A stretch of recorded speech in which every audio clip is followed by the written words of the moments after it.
Guys, make sure you're following us on Spotify and Apple Podcasts. It massively helps us out. Enjoy the episode. Who is the most in-form player in the Prem right now? Bernardo Silva. Bernardo Silva is unbelievable. Not Conor Gallagher? No. I think Conor Gallagher would have an argument there if he was allowed to play further forward each time. But because MacArthur's been injured, he has to basically play CDM most of the time. Mo Salah?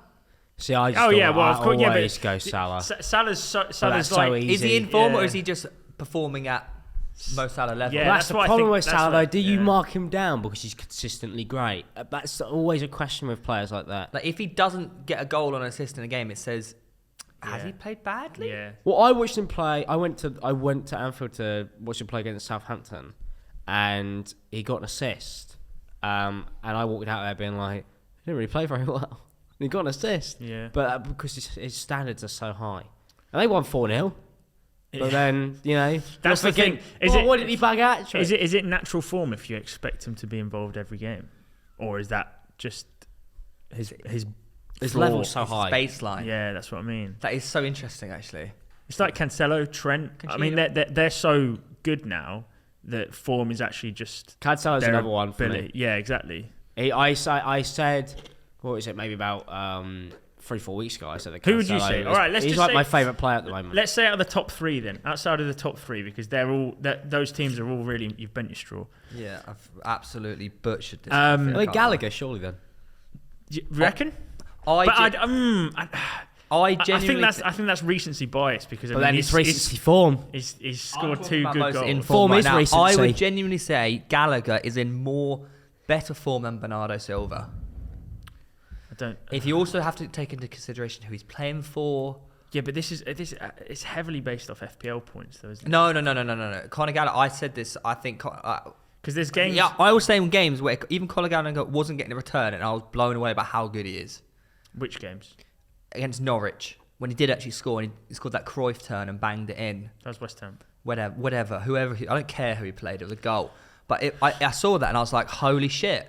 Yeah, but that was this at the start. That was like the third game week of the season. It was ages ago, I know, but he's a lot more involved in games than I think people think. I mean, I'm not going to sit here and pretend that I watch those Palace games, but that's all I'm saying. Because I mean, if you actually, I am watching a lot of Crystal Palace. If you watch game to game Palace games, the further forward he plays, the more involved he is. So more people think, oh man, this guy's in form. But the deeper he plays, doesn't really get involved. But that's not the point. It still will show that he's a versatile midfielder. He can play further forward. He can play deeper.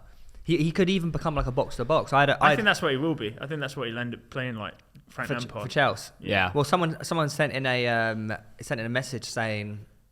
Wait, actually, before we move on to that, so you think Bernardo Silva? No, but it's outside the top three, isn't it? So I have to pick somebody else. Aaron Ramsdale. Yeah, he's another one. That's a great shout. Yeah, I was going to say that he's another one.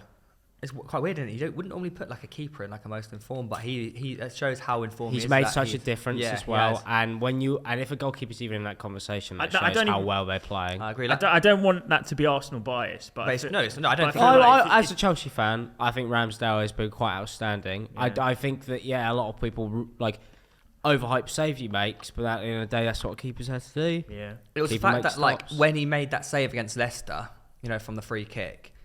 All the keepers, like retired keepers, came onto social media and were like, "Oh my god, you guys don't understand how good it is." Yeah. It was they were talking about like the strength he needed to to pull that out of the And I know a lot of people said, "Oh, the positioning was bad," but then I was like, he just looked like he was standing in his goal. The thing is, when is that what goalkeepers do? Yeah, you have to listen to ex-pros when they talk like that because so many came out. Well, they're experts. They've been doing it for 25 years. So if you look at Ben Foster's fantasy, you may change your mind on that. I think he's given up there, right?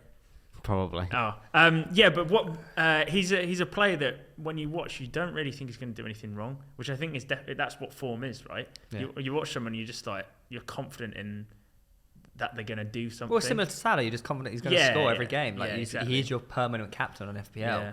But I had someone send in a message about Chelsea saying, "What do you think of this midfield next season?" It's going to be. They said Declan Rice, Mason Mount, another good one, and Conor Gallagher. Declan Rice is another good one. I would love it. He almost scored a world at the weekend. Mate, I'd love it if we got Declan. Because you could have Declan as a CDM, and then Mount and Gallagher a little bit further forward. Mount's another good one for form, but he's top 3 again. You know, that's why they're all doing well, really, isn't it? Yeah. I think Mount has been really stand out, especially how bad we've been in the last couple of weeks. Yeah. Like he's the only player. Like he's one of those players. I remember last year during lockdown, having to fight Will Lenny every single week. Every week, Will Lenny telling me that Mason Mount had no footballing ability. I'm sorry, what? He did. He hated him. Who said this? Will Lenny. Well, we know. That's Mason. That's Mason's hero. That is. We know. Yeah. Well, Will is. He's changed his mind now. Will's bottom he has two, changed so his He's mind. bottom 2 on FPL. So I've got another good one. Is he actually? James Madison. Yeah, he's in the form of his life. He's- I saw someone speaking got about. a I real think it might have purple been patch. Jamie Carragher about him. But every time James Madison scores in the Premier League, he scores all his goals in like a cluster. Yes, he's a purple patch player. So last season, I think he scored all his goals in like a 9-game period or a 13-game period. I'm a big Madison fan as well. And he's doing exactly the same. He's a very streaky player. That's why I'm thinking about bringing him in. Yeah. Because... But you might have joined the train a little bit too late. Too late, How many's he got? Like 6 in. Yeah, like 4 when now is returns? his patch going to end with Yep. James Madison? It's like, ooh, and he's quite expensive. Like I'm debating bringing him in over Yalta. Madison in over Really? Jota, yeah. It's a big shout. But then But they're the kind of risks that you need to take to. Well, I don't need to take risks, you see, because I'm at the top. Or No, near the no. top. I'm saying in terms of like your overall rank. Oh, so if you want to get higher. so do you think James Madison deserves England call up? Yeah. Yeah. Because he doesn't really play for England, James Madison. He never really gets a look in, does he? I always thought he was overlooked. Yeah, I think he is overlooked. I think he always has been. Even last year, he was in great form for Leicester City. Do you reckon that's just because There's so many people in the position. Well, not even that, but we don't really play a James Madison position in the England setup, do we? Yeah, Unless we play 3 at the back. You say that, but then people who play in the Madison position do still play for England. Yeah, it's true. Do you know what I mean? Like Smith Rowe played for England. Yeah. Why is Madison not getting a look? I know we haven't got any games. When is the next England fixture? Next year, isn't it? You'd think that Madison would have been tested in one of those pointless matches. That's the one thing I never like is when there's clearly an opportunity to put in an informed Was he not player. injured? Was he not injured when we were playing Albania in San Marino then? Might have been. Oh, okay. I don't really follow Madison. I'm following your ball knowledge, Alex. Here, come on. It's not great, to be honest. I'm not going to pretend that it is. Yeah, so that in terms of outside of the top 3, I'd go like Madison, Ramsdale. Who else did we say? Gallagher is a good one. Anyone else from lower down that's really like Dennis? that sticks out? Dennis, very good shout. He is returning a lot of points. I mean, they're not really winning games. No, but he's getting all the points, time, which but- is more important. Are there any West Ham players in there? Declan Rice is. Rice is it's good. a very consistent season, isn't it? But that's what I was Yeah. saying. Like Rice to Chelsea next year. I'd love that. Would you like it? Could it happen, or would he go? I know a lot of people talk about Kante, but Kante's he get injured so much, and there's very few players who, when you see, because obviously professional football level is so high, there are very few players when I've gone to a game where I've gone, oh my god, wow, he's clearly level. One of them, Eden Hazard. Mm-hmm. I remember the first time I saw Hazard play in real life, I was like, it's so strange to see a man who on a pitch of all those professionals is so clearly just above all of them. Yeah. Kante again. I remember watching Kante and he was just robbing balls off people. And I was like, I've never seen anything like it. Then Man City, Bernardo Silva, I was like, I remember seeing him when they played at the Bridge and they beat us, and Bernardo Silva was like untouchable. Yeah, you can't get the ball off him. I was just like, how do you even compete with a player like that? And then Van Dijk, when I saw him at Southampton, clear. I couldn't believe that season that he had before he went to Liverpool as well. I couldn't believe he was so underrated. It was when him and there was Mane were playing. Yeah. I couldn't believe those What two team that players. was. I couldn't believe they were playing for Southampton.